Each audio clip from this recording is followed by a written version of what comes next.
Live from LA. I'm Jenny Taft here with Skip Bayless and Shannon Sharp. Good morning. What's happening? The NBA has a new face. Move over, LeBron. Your history. Don't do that. I thought Kawhi was the face. Zion just took the whole league over last night. I'm sorry, it's over, LeBron. Hold on, we shout and get pom-poms out and get popcorn for L's? I don't serve popcorn at my restaurant. I don't serve, when you come get the L's, you don't get no popcorn. If that man could have finished that game, the L would have been on my Spurs. I'm sorry. I don't you know it and I know. I don't know what he could have done or should have done. I'm just telling you what happened. Yeah, okay. We're going to get there. We have a huge show today. Should the 49ers thank Bill Belichick for their trip to the Super Bowl? And will Eli Manning end up in the Hall of Fame when it's all said and done? But first, we do have to start with the guy that we all watched last night, Zion Williamson's debut. The #1 overall pick did not disappoint in his first game with the Pelicans, dropping 22 points in only 18 minutes, including a wild stretch of 17 straight points in the fourth quarter that included 4 threes and some impressive post moves. Zion would then be pulled for the final stretch because of a minutes restriction, and the Spurs would go on to win 121-117. New Orleans fans were left chanting, "We want Zion," a plea that head coach Alvin Gentry definitely heard. Take a listen. And no, he couldn't go back in the game. Okay, so that don't go there. All right, just because the medical people said that was it. It's very hard. I'm 19, honestly. In that moment, I'm not thinking about longevity. I'm thinking about winning that game. So it was very tough. Just the energy the crowd brought, the energy the city brought. It was electric, and I'm just grateful that they did that. So it was a dream come true to finally get out there, but at the end of the day, I didn't want to win. So I just got to look the next game. Wants to win as well, Shannon. How impressed were you by his debut? I was shocked by it, Skip, given that that he was only going to play probably about 20 minutes. And you know you get 20 minutes in 4 quarters, Skip. It's hard to catch a rhythm. You play 3 minutes here, you play 4 minutes there, you play 5 minutes, you play another 3. And so it was hard for him to get a rhythm. If you think about it, Skip, he only took 3 shots in the first 3 quarters. Sports are about rhythm. And you hear guys talk about it all the time. I got a rhythm early, I got going early, and everything flowed after that.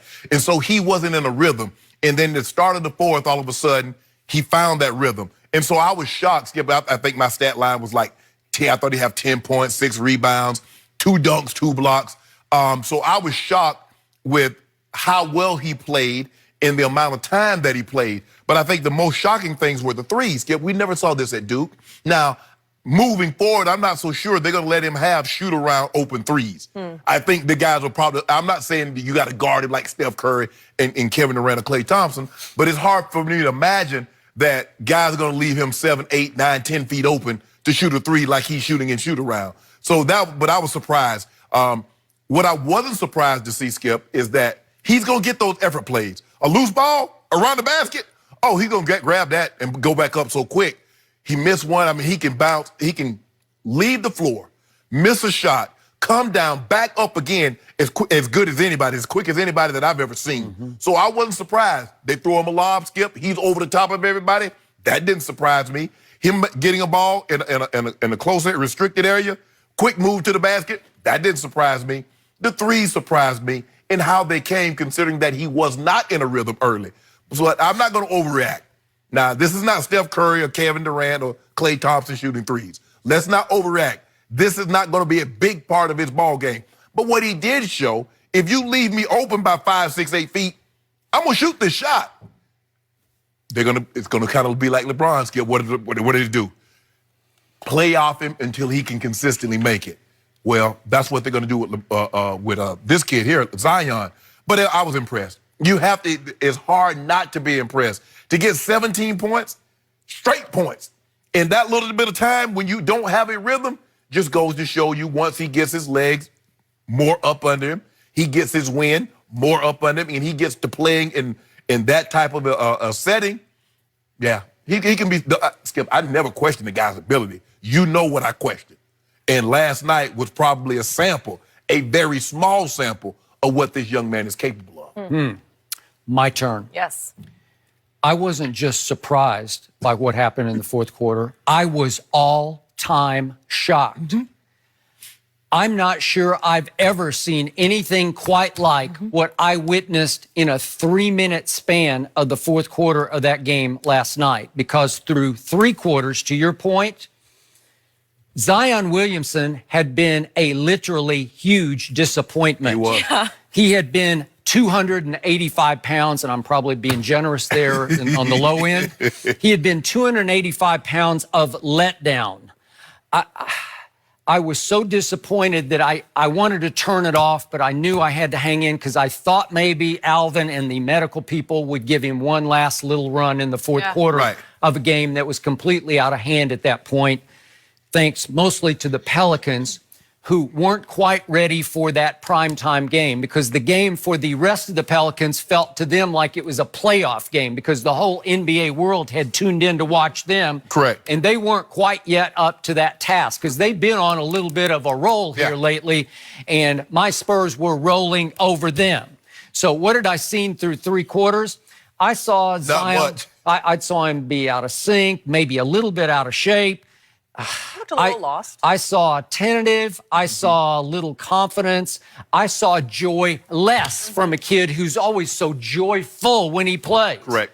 And Alvin said in his interview in game, God, he's just playing so conservatively. I'm trying to get him out of that. Right. And I'm thinking 5 points with 4 ugly turnovers through 3 quarters, not much of a start. And so I had already tweeted, we're just going to have to be patient. Nope, no. Then that happened. I haven't seen an explosion like that, and you'll say I'm exaggerating, but I'm not. This is from my heart. I haven't seen an explosion like that in 3 minutes since MJ and Kobe were in their primes, and I'll tell you why. This is a 3-minute domination that features inside as well as outside. Remember, Klay Thompson holds the all-time one-quarter NBA record. He scored somehow 37 points in a quarter back in 2015 against Sacramento at Golden State. Yet, what was that? It was all catch-and-shoot, heat-check three-point shots that are extraordinary, where you just say, that's impossible. Right. But it's just, pew, pew, pew, pew, pew, right? Yep. This was both ways, inside and outside.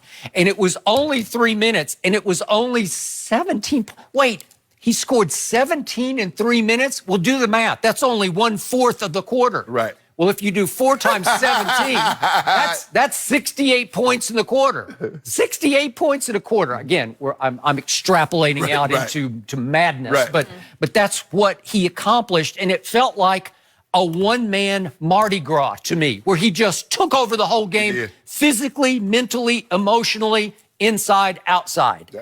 And it felt like he took the Rookie of the Year lead in 3 minutes. That's what, and I know Ja has been extraordinary. I love Ja. You love Ja. But this was a whole nother level from Ja Morant. This was, wait a second, this is a display, as you know, of power and finesse, of just extreme explosion and athleticism and touch. Right. And veteran vision, because he's got veteran. He's got, remember, he played point guard in high school. Correct. So he's got veteran vision, and he's still got, once he got into the rhythm and the flow, he's got this childlike energy and joy and desire to play, where it's just explosive desire, like a little kid with a new toy. Well, last night was a kid with a new toy because, remember, the whole world was watching him. And what I loved about him at Duke and I loved about him last night, did he shrink in the moment? Well, I thought for 3 quarters, maybe he was shrinking. Yeah. Guess what? He is at his greatest when the lights get brightest. And all of a sudden we looked up and the Spurs had gone from 15 up to 1 down. When he left the game, they're up a point. How did you do that? The Spurs aren't great this year. Obviously, they're just sort of fighting for the 8th spot like the Pelicans are about to fight for the 8th spot. I think the Pelicans will wind up in the 8th spot. But the point was that the Spurs are pretty good, and he rendered them a bunch of little kids. That's what they look like, just ragdolled all over the place. And if we could go to the play that first caught my eye, this started the explosion. What did I tell you yesterday? I predicted that Zion would would dunk, he would posterize my buddy Jakob Poeltl. Jakob. Yeah. Oh, Jakob. And so watch what Zion does to Jakob to start this run. Watch what happens here. Okay, that's the block. Okay, so this is, Jakob blocked his shot. There's a play before this, right, actually. But okay, Jakob blocks his shot, and to your point, he just goes whoosh. And here's the other play where this started the run. This is with 9 minutes left. Patty misses, and Jakob's got the rebound. He's got position inside. He's 7 feet 1 inch tall, and Zion goes and snatches it over his head, then dribbles the ball up the floor, and with a two-hand chest pass, feeds each one more for the easy deuce. Look at this. Look, you want to talk about explosion? He went up over a 7'1" guy without fouling him. I didn't think it was a foul. He just went up and snatched it over his head. And I'm saying, what? Jakob, that's your ball. That's your putback. And then he goes the other way and leads the break like a point guard. Look at that pass. Was that not on? That's dropping a dime. He can pass for a big man. Like you said, he played point guard at Bayless in high school. He did. So he has the kind of handling ability skills. Wow. And so now we're back to your point about can he shoot or could he not? I thought he was a really good shooter in college. He just didn't try very many. But even in the playoffs in the NCAAs, he made some threes where you said, wow, that's pretty good. Because it's Skip, right now is that you have to back, because you understand that he's so explosive and he can get by you. He gets by you, he's flushing it. So you say, you know what, we'll concede that. We're going to see, can you make that shot? Now, I don't know if you want to leave him 8 to 10 feet, Skip, because he's shooting free throws, like his shoot around. Because if you see, he thought about it, like, okay, you really not going to come out here? Yeah, okay. He gets it and he swishes it. Okay. Do you not like that stroke? That's a sweet stroke. Yes. It's pure.